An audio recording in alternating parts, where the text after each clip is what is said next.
Mga kapatid, kung gusto talaga nating maging masaya at payapa, kailangan po matutunan natin na maging kontento. Maraming bagay sa ating buhay ang nagbibigay sa atin ng kalungkutan.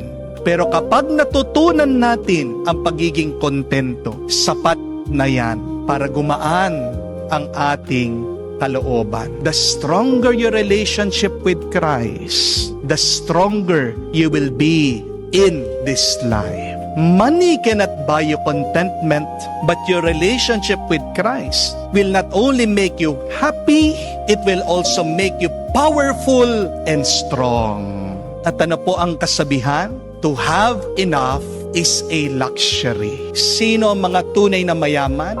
Sila yung mga nasasabi nila, sapat na ito. Salamat po, Panginoon. Nagiging kontento ka kung nasa puso mo si Kristo, kung palagi ka nagpapasalamat sa lahat ng tinatanggap mo sa iyong buhay, kung maniniwala ka lang at magtitiwala ka sa Diyos ng buhay. Amen.